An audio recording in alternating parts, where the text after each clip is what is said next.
سلامونه مې قبول کړئ درنو دوستانو. نن تاسو سره د یو ښځې داسې واقعه شریکوم، داسې ویډیو در سره شریکوم چې د واده په شپه باندې هغې سره د انګریزانو په شانتې کارونه وشول. بالکل تاسو صحیح واورېدل. تاسو به ویډیو هم وګورئ چې نن سبا زموږ ځوان نسل څومره بیلارې شوی دی.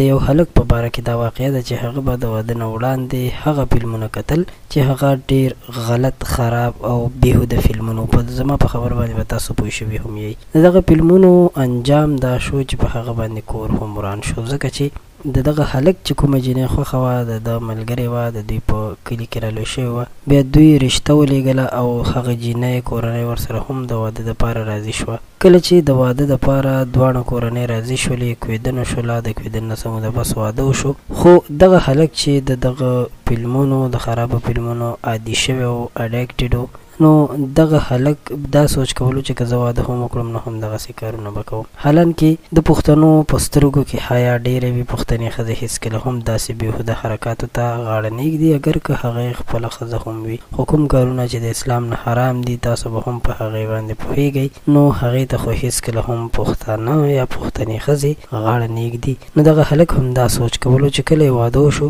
د واده په شپه باندې هم د همدغسې کوشش وکړو، خو هغه ممکن نه وه. او د دغه انجام دا شو چې ښځه یې دومره حد ته ورسوله چې هغه بیا هسپتال ته ولېږول شوه، ځکه چې هغه ډېره زیاته خرابه شوې وه. او بیا داسې وشول چې دوی څه موده کور ټیک و، د هغې نه پس د دواړو منځ کې جدایي راغلله، کور یې برباد شو. نو قدرمنو، د دې ویډیو جوړولو مقصد مې دا و چې ځوان کول ته، ځوان نسل ته یو پیغام پرېږدم چې هېڅکله هم تاسو داسې کار مه کوئ او د داسې کارونو نه ځانونه وساتئ. خراب او ناروا فلمونه هېڅکله هم مه ګورئ.